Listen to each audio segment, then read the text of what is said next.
Welcome to the Deep Dive. Today, we're tackling a topic many of you think about. How to have a better sex life.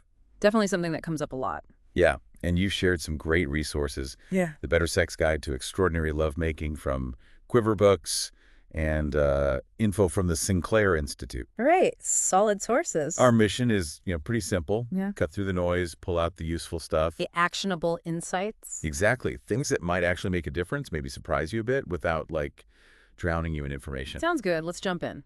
So let's get straight to it, maybe unlock some pathways to a more satisfying, intimate life. And it's worth remembering, I think, as we start, that everyone's experience here is really unique. Absolutely. Very personal. So our goal isn't, to say what's right or wrong. It's more about exploring the information in your sources, just in a helpful way. Makes sense. And the Sinclair Institute. Yeah, they've been a pretty trusted source for sex ed since, 1991. They have this panel of experts guiding them, and their focus has always been on helping people, individuals, and couples build better intimacy. So that's kind of the spirit we're bringing today. Perfect. So the guide kicks things off with a really clear framework. Yeah, that three-parter. Right. Desire, arousal, and orgasm. Feels pretty natural, actually. A logical flow. So let's start there. Let's dive into that first stage, desire. Okay. One thing that jumped out at me immediately is that desire isn't just, being physically turned on. No, it's much more complex than that. Yeah, it's like this whole landscape in our minds influenced by, a surprising range of things. Like what specifically? Well, physical sensations, obviously, but also things like objects we associate with pleasure, past experiences, fantasies, even memories. Mm-hmm. And just like a particular scent or sound, it kind of suggests sparking better sex might start way beyond the physical. Right. Engaging all those senses, memories. It's not just about the immediate moment. Exactly. And what's fascinating is how the guide connects that mental stuff to our basic biology. The evolutionary angle. Yeah. At its core, desire is tied to reproduction, survival. And hormones, obviously, are involved. Testosterone usually gets mentioned first. Right. The guide even brings up that 2003 international study by David Schmidt. Oh, yeah. What did that find? Well, it showed a pretty consistent difference across cultures. Men, on average, tend to report a stronger desire for more sexual partners than women do. Interesting.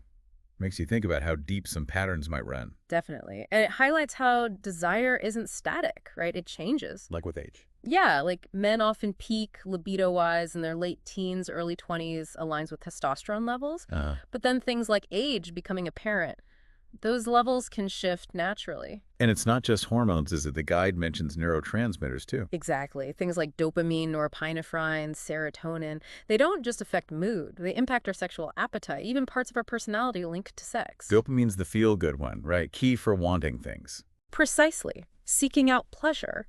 And here's where it gets really interesting, I think. Go on. The guide floats this idea that sometimes desire might actually follow arousal. Wait, so you get turned on first, then you feel the desire. Kind of. It lines up with some brain research showing brain activity before we're consciously aware of wanting something. Huh. So the physical can actually spark the mental want. It flips the usual script, yeah. Okay, what about pheromones? That whole lust at first sniff idea. Ah, yes. The guide touches on those, these potential, odorless chemical signals. And something called nervo. Yeah, some researchers think that might be involved in processing them, maybe triggering a sexual response. They mentioned Dr. Alan Hirsch's work, too, linking smell and the erection center. Look. But crucially, the guide is careful to say the science isn't conclusive on human pheromones yet. So don't bank on the perfume alone. Exactly. Nice, but maybe not a magic bullet. Got it. That's important to clarify. What else is key to distinguish?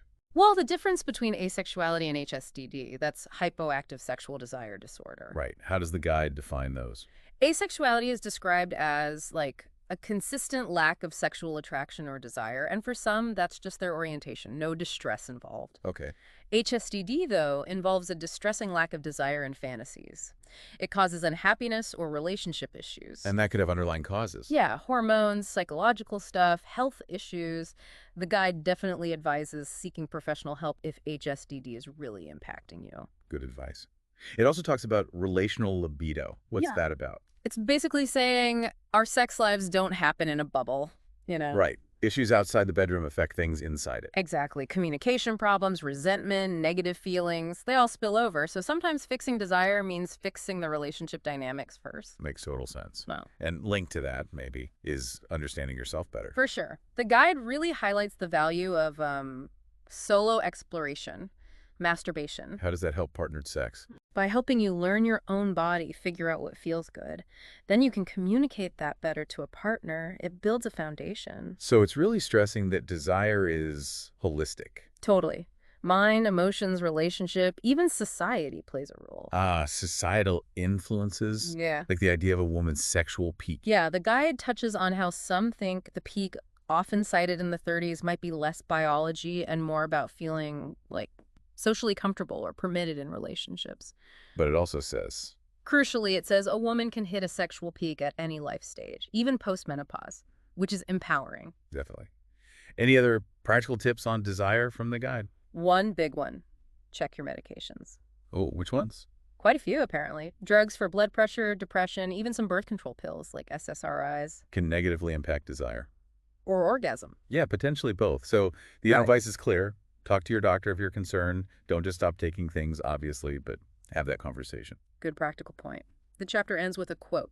Yeah, Robert Frost. Love is an irresistible desire to be irresistibly desired. Nice. Captures that longing for connection.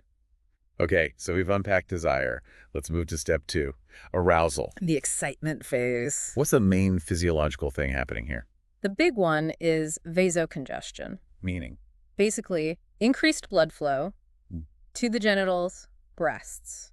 Think of it like opening the floodgates to those areas. Cause of sex flush. Yeah, the guide mentions that possibility. Muscles tense, heart rate goes up, blood pressure too. And there are specific changes for men and women. Right.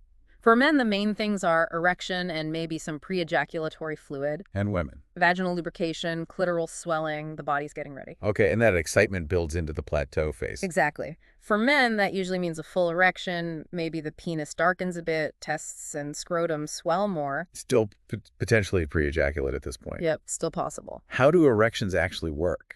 The guide explains the mechanics. It does. It's about arteries in the penis and clitoris relaxing, widening.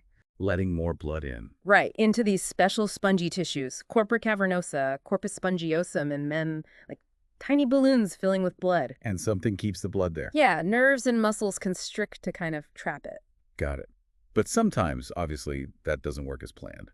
ED, erectile dysfunction. Yeah, the guide addresses that, defines it as the ongoing difficulty getting or keeping an erection firm enough for, satisfying sex. And the causes can be varied. Definitely. Physical, psychological, often a mix. It really stresses that finding solutions often needs open communication and maybe working with doctors, a team approach. Is there anything about preventing or managing it besides medication? Absolutely. Lifestyle is huge. It highlights a Harvard study showing physically active men had a lower risk. Exercise helps. You know. Makes sense. And it briefly mentions other options too. Vacuum devices, supports, surgery, MUSC, things beyond pills. Now, something that really stood out to me was the role of relaxation. Oh, massively important for both arousal and orgasm. Why is that? Well, the guide explains it's about the parasympathetic nervous system. That's your rest and digest system. It needs to be active for sexual response. And stress gets in the way. Totally. Some studies suggest that for women to orgasm, brain areas linked to stress and anxiety often need to quiet down. Like you can't drive with the brake on. Good analogy. Does the guide offer ways to relax? Yeah, it introduces relaxation breathing, belly breathing or diaphragmatic breathing. How does that help? Helps release tension, improves circulation, boosts oxygen, which can enhance sensitivity. It gives a simple how-to. Any other relaxation techniques mentioned? A couple. The corpse pose, savasana from yoga, for total stillness. And exercises for releasing pelvic floor tension. So setting the stage mentally and physically is key. Foundational, really. Yeah. Which leads nicely into the next part. Touch and foreplay. Exactly. And the guide makes a really powerful point here, I think. What's that? That often when we seek sex, we're actually seeking deeper human contact. Not just release, but connection. Healing touch, affectionate touch. Precisely. And simple things like Hugging, cuddling, they foster belonging, support, relaxation. They make us more open to intimacy later. And it comes back to solo exploration again here, doesn't it? It does. Yeah. Masturbation as a way to discover your own pleasure zones, what feels good to you. Builds a foundation for better partnered sex. Yeah, because you know yourself better. Apparently, it's common across lots of species, not just us. Huh. Yeah. Interesting. And the benefits. Stress relief, better body knowledge. More satisfying orgasms, potentially. The guide even gives some specific tips for male masturbation. Like varying strokes, Yeah. focusing on sensitive spots. Yeah, the glands, the frenulum, that ridge underneath, needs a light touch, though. Simulating thrusting, even tugging the scrotum gently to delay things. And mentions a sensual shave. Yeah, as like a creative act of seduction, building anticipation. What about using heat, those stones? Right. Heated stones on the back, the sacrum. The idea is that it increases blood flow down to the groin, possibly enhancing response. And our hands are underestimated. Definitely. Massage, teasing, tickling, licking, kissing. Palms packed with nerve endings. So how do you touch someone for arousal, according to the guide? Yeah. Let's start with men. Okay, it talks about stroking the shaft gently, using figure eights on the frenulum again, carefully, and including the testicles. Gentle handling. Gentle handling, tapping, massage, and even indirect prostate stimulation through pressure on the perineum. Okay. And for women. Suggests starting broader, like caressing the perineum, then exploring the inner labia gently. Building anticipation before focusing right on the clitoris. And clitoral stimulation. Various techniques, circling, flicking, sucking. And then exploring the G-spot. Ah, the G-spot. Always a topic of interest. How does the guide suggest stimulating it? Different ways. Finger pressure, vaginal insertion, changing positions, using toys designed for it. Patience is P. Absolutely. And communication. It also notes, importantly, it might not be a primary zone for every woman. Good point. And men have that perineal pressure point, too. Yeah, for indirect prostate stimulation. Okay, moving on. Kissing. Still important. Hugely. Key part of foreplay. Activates tons of nerve endings, sensory centers. French kissing. Marachinage. Yeah, it describes the art of it, variations, and slower techniques, too, like lip exploration. Different cultural approaches, too. Mentions Japanese kissing, Eskimo kisses, just showing the variety. Then there's oral sex.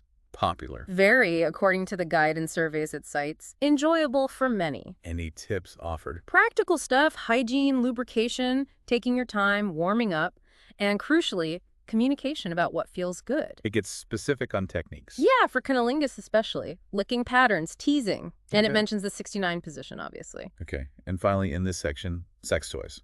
Right. Stresses safe use, keeping them clean, covers the range from homemade things to specialized vibrators, dildos, oscillators, rings. How can they enhance things? For solo play, for partnered play, just adding different sensations, targeting specific spots. It also mentions setting the mood, oils, lingerie, music, candles. Right, the whole atmosphere. Okay, so we've covered desire, arousal, touch, foreplay. Now moving into maybe less standard territory. Yeah, fantasy, role-playing, adventure, getting beyond the routine. The guide emphasizes the brain first. Totally. Calls it the biggest sex organ. Eroticizing the mind is key. How do you do that? A wish list. Yeah, encourages creating one during masturbation. And the key is no self-censorship, what really excites you.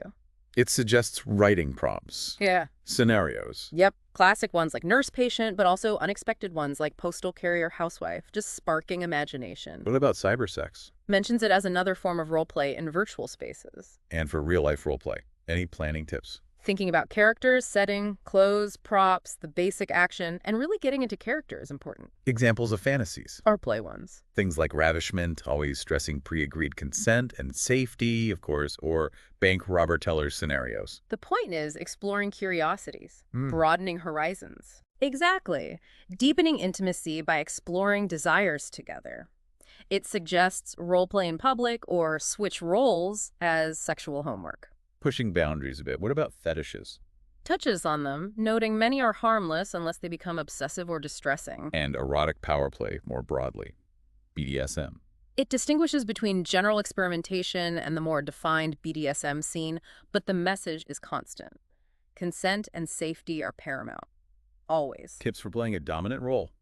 A top. Offer some pointers on being believable, but again, emphasizes clear rules, safe words, maybe even an informal contract outlining limits. Safety guidelines for things like spanking. Yes, provides some basics there.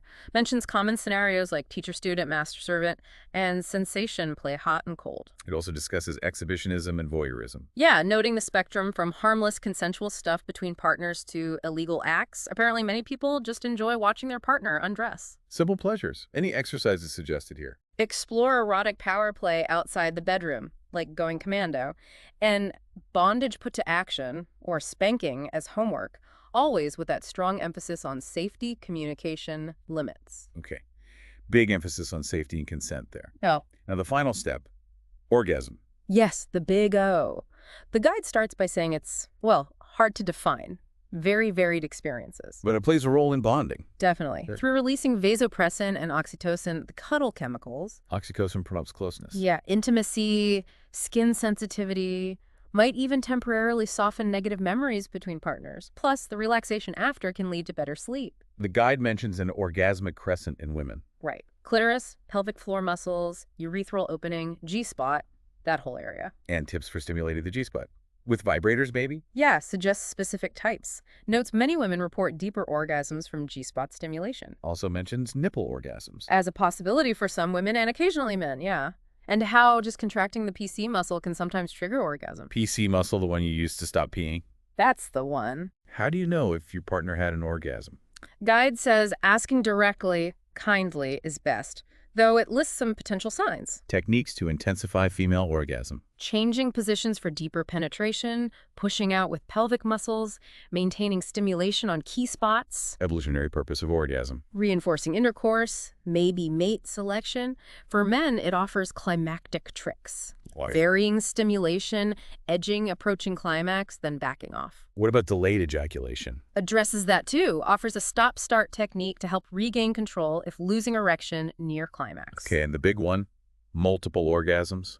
Possible for both. Guide says yes, potential exists for both men and women. How? PC exercises. Exactly. Provide specific exercises for both sexes to enhance control and potential. For men, it links these to delaying ejaculation and maybe experiencing contractile phase orgasms. Different kind of orgasm. Involving distinct muscle contractions, yeah.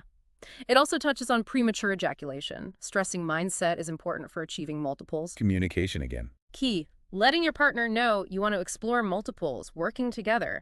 Shares a cervical contraction exercise for women too. What about making sex last longer generally? Tips like taking breaks, changing positions, using condoms, maybe numbing creams. Mental techniques. Suggests think orgasmic thoughts, maybe not sexual ones, to delay ejaculation, and again, strengthening that PC muscle for control. It mentions streaming energy exercises. Yeah. And tantra. Briefly, streaming energy for connection and control, tantric sex and Kama Sutra for mindful extended pleasure, also Taoist sex, harmonizing energy, longevity, controlling ejaculate. Lots of different paths there. Many ways to explore. So as we wrap up this deep dive into the sources you provided, what's the big takeaway?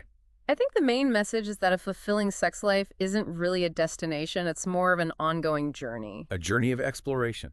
Communication. Yeah, self-discovery, understanding your partner, learning, communicating honestly, drawing from sources like the Better Sex Guide. Absolutely. So we really hope listeners take some time to think about these ideas, maybe even try some techniques. Remember that satisfaction, the big O. It's achievable. It takes knowledge, talking openly. And maybe being willing to step outside your comfort zone sometime. Exactly. Explore a little. Okay, so here's a final thought to leave you with. Just consider one new idea from everything we discussed today. Something that resonated. Just one thing. How might trying out that single insight, that one technique, how could that potentially transform your own intimate experiences? Food for thought. We definitely encourage you to continue your own journey of exploration and discovery in this very personal part of life.